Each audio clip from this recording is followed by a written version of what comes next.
Welcome. It is the Single African Market program. It is the continent's #1 and the most reliable media platform when it comes to the journey of the continent of Africa to integrate its market. And this week, we are going to let you know about the announcement of £35 million to support the AfCFTA by the United Kingdom, plus a lot of the things that ensued when the Secretary General of the AfCFTA Secretariat paid a official visit to the United Kingdom.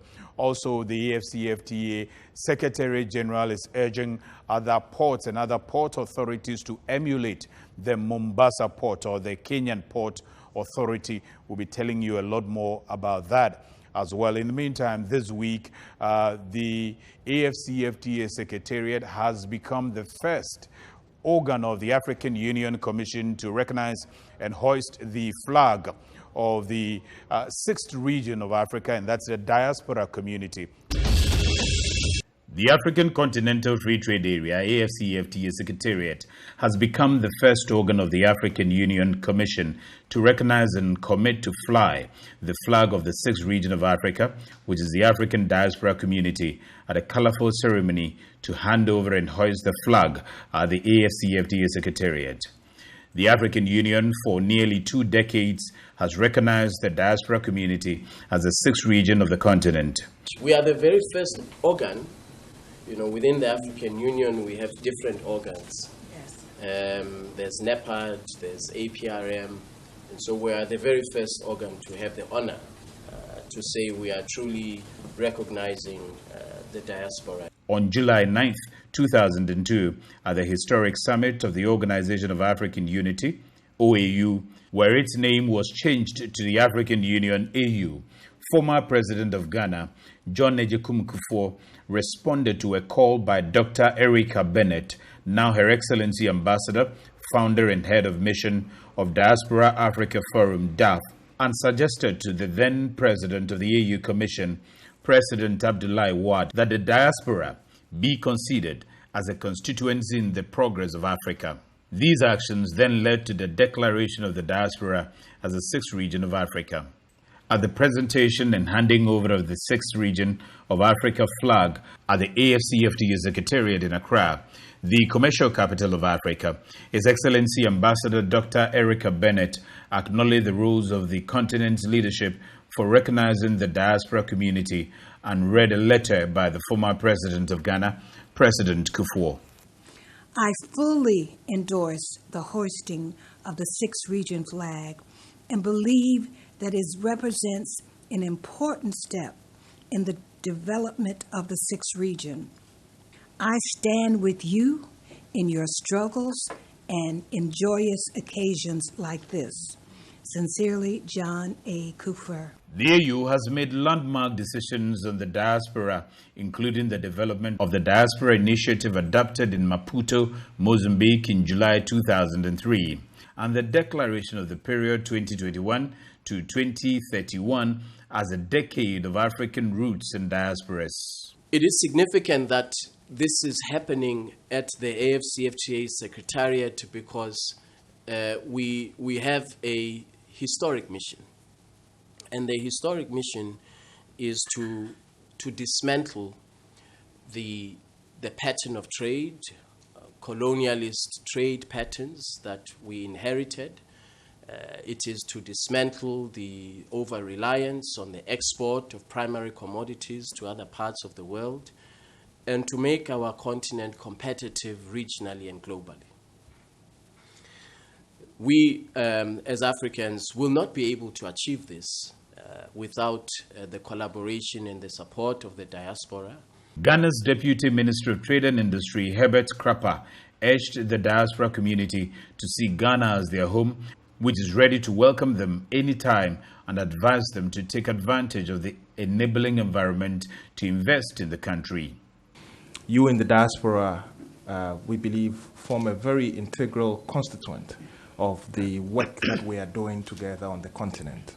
Ghana has been a long-standing harbinger of the integration process in Africa, politically and economically.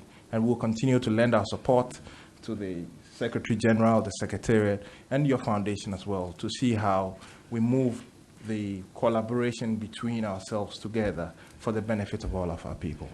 The new flag of the sixth region was designed by Ghana's renowned development architect, Professor Kwame Addo, who has designed currencies and national symbols for South American nations and erected historic landmarks around the world.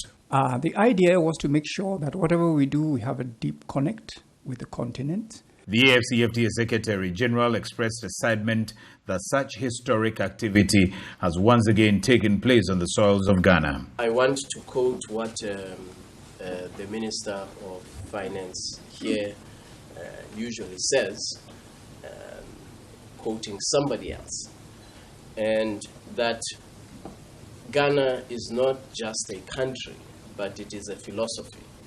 And that is really today made even more remarkable that this flag is being presented to us in Ghana, a country that we know, as the minister said, has for many, many decades was at the vanguard of Pan-Africanism intellectually and philosophically.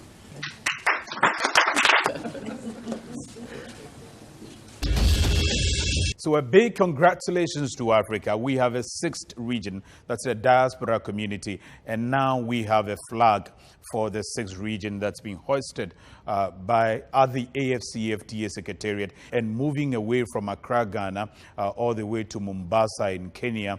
The Secretary General of the AfCFTA Secretariat was over there in that Eastern African country, particularly to engage the economic operators over there. He also engaged the operators of the port of Mombasa, one of the biggest ports on the continent of Africa, operating about 2.65 million TEUs of cargo.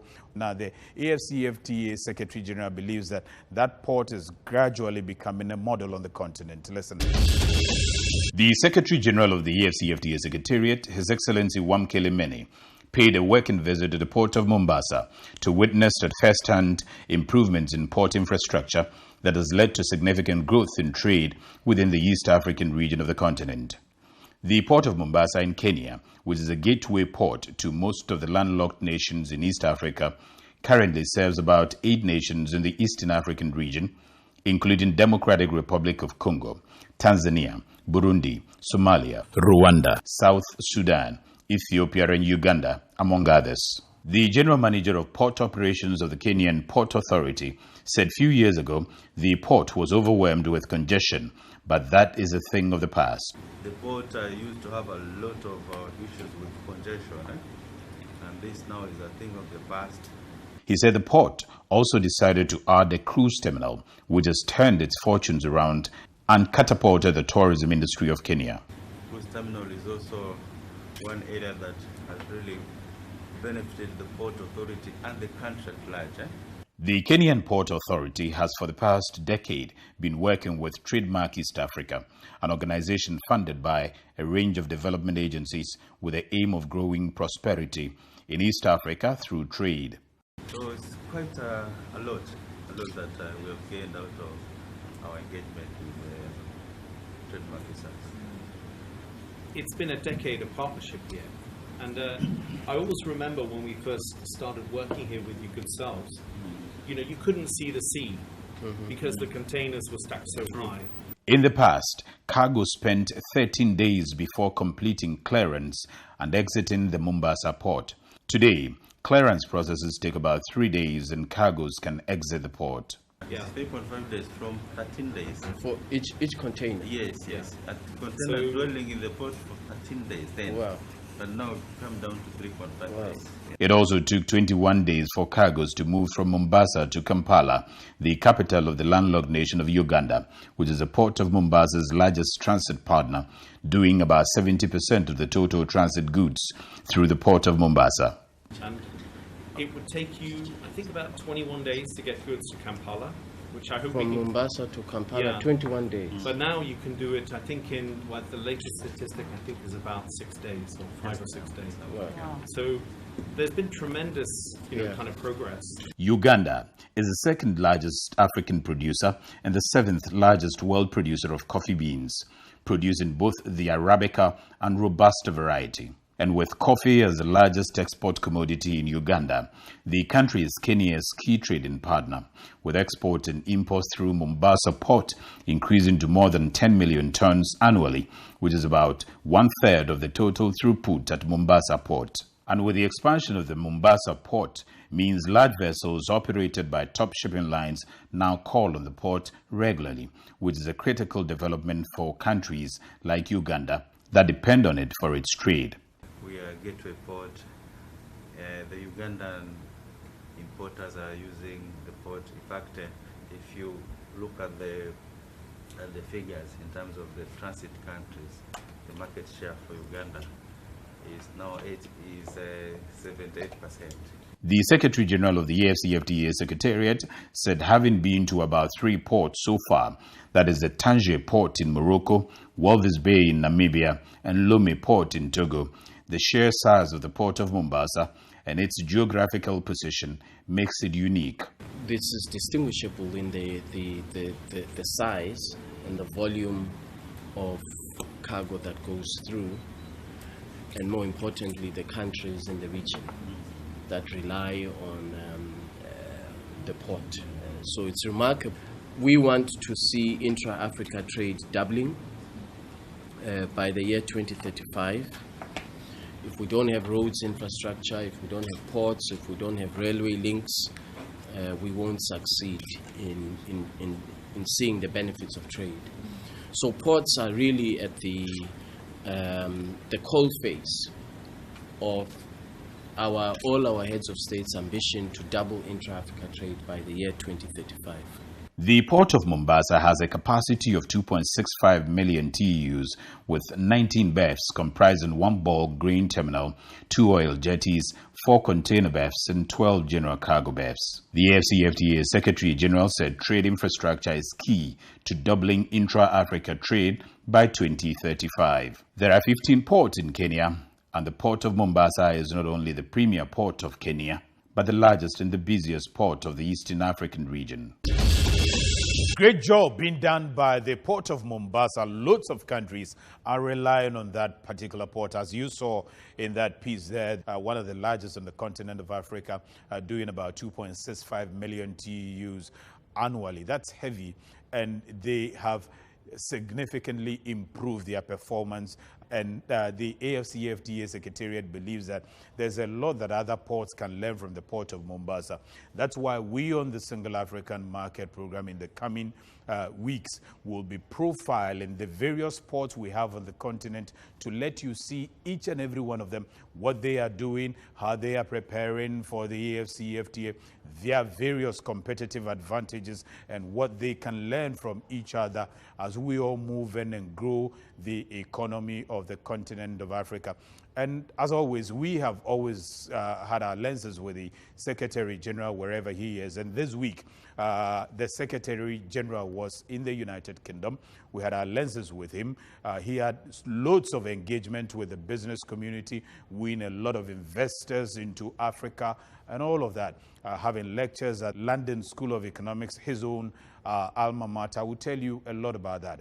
Meanwhile, the big announcement was made in the United Kingdom, where the UK government announced £35 million to support the AfCFTA. Listen.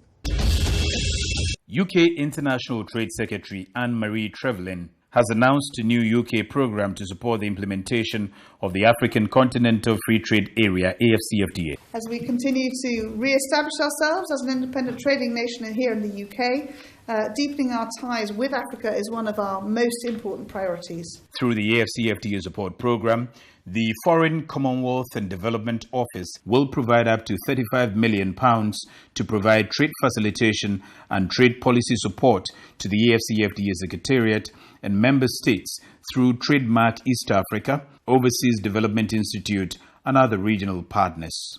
The AfCFTA is a shining example of the power of African unity and the power of trade as a force for good.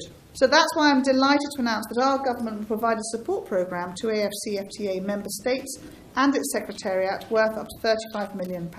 Trade Secretary disclosed that as an independent free trading nation, the UK strongly supports the AfCFTA, which is the largest free trade area in the world. So looking ahead, my department will continue to champion trade as a force for good across Africa. The announcement was made when the Secretary General of the AfCFTA Secretariat, Wamkele Mene, paid a working visit to London to discuss how the UK can continue its work as a strategic partner to the AfCFTA. I believe that we are now well positioned to make the impact that we require. And the impact has to be sustainable, it has to be long-term, and it has to create opportunities for both investors and for young people who want to trade under this agreement. Secretary General of the AfCFTA Secretariat, Wamkele Mene, opined that the support ushers the continent into a partnership for strengthening cooperation related to customs and trade facilitation and trade policy across the African continent. I believe that as we recover from the pandemic, the main tool of recovery for the African continent is boosting intra-African trade. Minister for Africa, Vicky Ford, explained that the funding will promote long-term partnerships between African countries and support a more prosperous and greener continent. I too have seen the work that has happened at Mombasa port, and I remind the British consumer that as 40% of the tea that we drink in the UK comes from Kenya, this means our tea is fresher and quicker to your cup. Right. But I think that post-COVID and with rising instability across the world, never has economic stability been more important or more challenging to achieve. Commissioners in the United Kingdom on the state of play of the AfCFTA negotiations and steps towards the starting of commercially meaningful trade under the AfCFTA. We have identified value chains that will enhance inclusivity so that everybody benefits, not only the big countries on the continent, but all countries benefit. Addressing the ambassadors at a roundtable engagement which took place at the Embassy of Algeria in the United Kingdom, the AfCFTA Secretary General said the continent has made the necessary progress to now start commercially meaningful trading in goods and services across the continent. We are also engaging with the government of Ghana very strongly as a host country. We have a lot of support from Ghana. The Secretary General revealed that state parties are now also in a position to gazette the legal instruments, that is the schedules of tariff concessions at the national level for full-scale implementation from a customs point of view. We are signaling to the world that whilst trade protectionism is on the rise in other parts of the world, and whilst investment protectionism is on the rise, the African continent is reducing. Some ambassadors and high commissioners shared their thoughts on how the continental drive of economic integration can be enhanced. The AfCFTA Secretary General urged the African ambassadors and high commissioners to play significant roles, including helping to pursue market access for made-in-Africa products, among others. The Secretary General of the AfCFTA Secretariat has invited the diaspora community in the United Kingdom to join the continent of Africa in integrating its economies and take advantage of the opportunities presented by the AfCFTA with an aggregated gross domestic product of $3.4 trillion created by the agreement. In 2019, of the 10 fastest growing economies in the world, we're in Africa. The continent was second only to Southeast Asia in investment attraction. Speaking with African diaspora business leaders during an official working visit to the United Kingdom, the Secretary General said today the case for investing in Africa is stronger than ever. At least in law, we now have a set of rules, common rules, harmonized rules for transit, for customs procedures, and for trade facilitation. Excellency Wamkele Mene said over the years, the population of Africans in the diaspora has expanded and therefore makes it imperative for them to look towards investing on the continent of Africa. Members of the diaspora community congratulated the Secretary General and assured him of their unflinching support. The Secretary General again engaged academic institutions and civil society organizations as well as think tanks, including the Chatham House and the London School of Economics, his own alma mater. The Secretary General of the AfCFTA Secretariat was a keynote speaker at the London School of Economics Africa Summit, explaining the progress of the AfCFTA to the students. The Secretary General, himself an alumni of the London School of Economics, highlighted the role of trade in economic liberation, peace and security on the continent of Africa.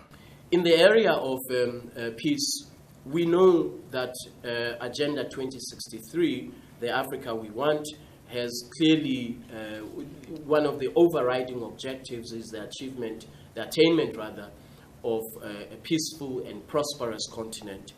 That is why the AfCFTA is one of the flagship projects as a bridge to take us and to deliver us to that objective of a prosperous and peaceful Africa.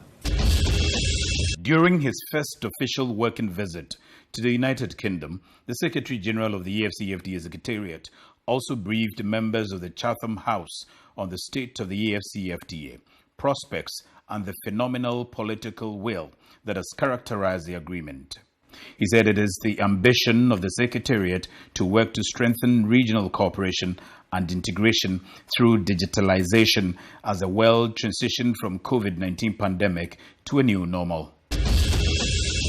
Now, His Excellency Wamkele Mene took advantage of his official visit to the United Kingdom to woo a lot of investors onto the continent of Africa. Now, he assured them that now we have rules. The trading environment of the continent of Africa is well organized under the AfCFTA, and therefore a lot of them should begin looking at Africa as the best place for investment. The Secretary General of the AfCFTA Secretariat had a private sector roundtable with Invest Africa, where he encouraged the private investors to take advantage of the now organized and conducive business climate that has been created in Africa through the AfCFTA. Some countries don't allow any foreign banks to be present in their jurisdiction. They allow only liaison or representative capacity or presence of banks. This agreement is eliminating all of that. We will no longer be required to, we will no longer allow discrimination between foreign banks and local banks to the extent that you have a commercial presence in the AfCFTA market. His Excellency Mene acknowledged that the African market had been fragmented for some years now until the operationalization of the AfCFTA, and emphasized that it is about time to shift the paradigm of extremely low intra-Africa trade of 18% compared to intra-North American trade of 60% and intra-European trade of about 70%. He narrated Africa's potential to be competitive in global trade. The Secretary General also met heads of UK trade and investment development programs, including Food Trade, Manufacturing Africa, and a host of others, and called for development in trade infrastructure in Africa.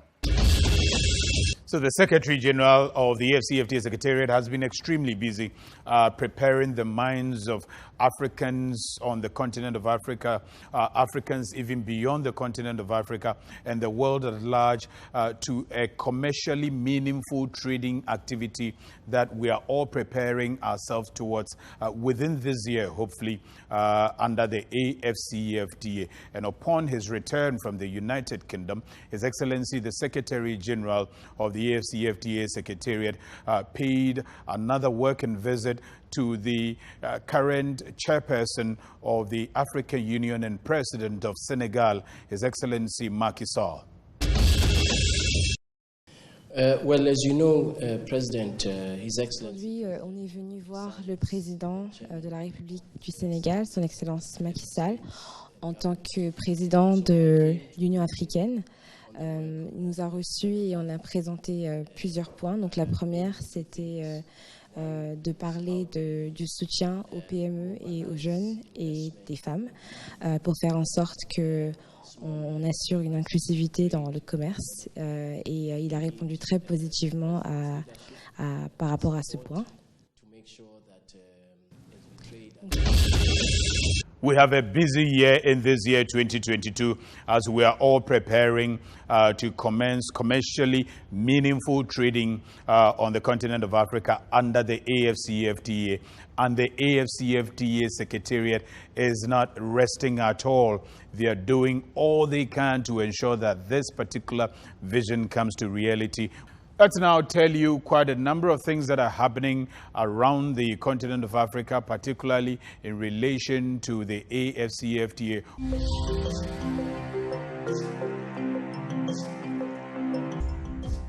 British Airways flight BA081 bound for Accra returns mid-flight to London due to closure of Malian airspace. Ghana Civil Aviation Authority and Ghana Airports Company Limited wish to inform the general public that British Airways has reported that its flight BA081 outbound flight London-Accra was unable to land in Accra on Friday, April 8, 2022, due to the airspace restrictions in Bamako, Mali. Consequently, the BA flight had to return to London. British Airways has informed its passengers accordingly.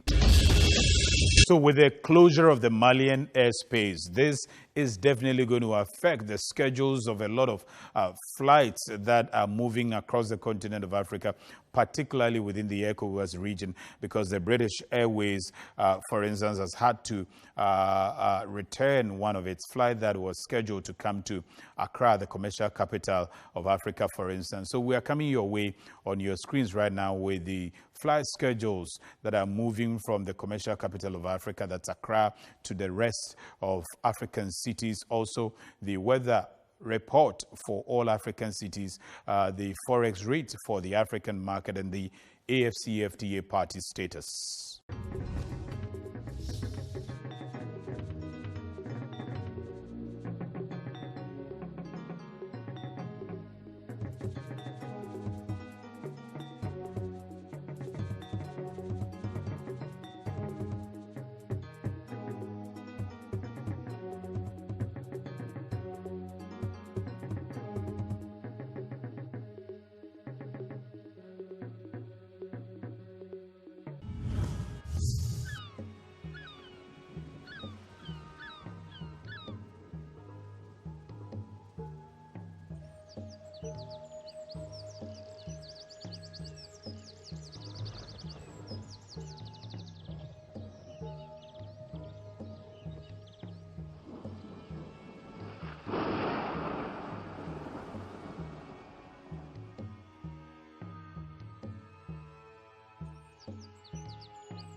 It's been the Single African Market Program, the continent's #1 and the most reliable media platform that brings you almost all the actions around this journey of the continent of Africa to integrate its market. And we will continue to encourage you, tag along the platform, follow the journey, and also understand the AfCFTA and how it can impact your life positively and your businesses as well positively. And as soon as we commence commercially meaningful trading on the continent of Africa very, very soon this year, you should be able to take advantage of the AfCFTA. Now, thank you for watching this program, and I hope to see you same time next week. There's a particular righteousness in the name of great Africa. It's a fight and conquer now.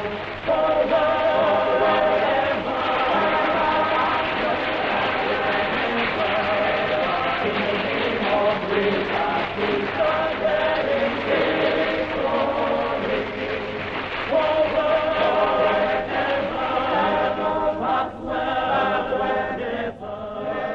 In the name of great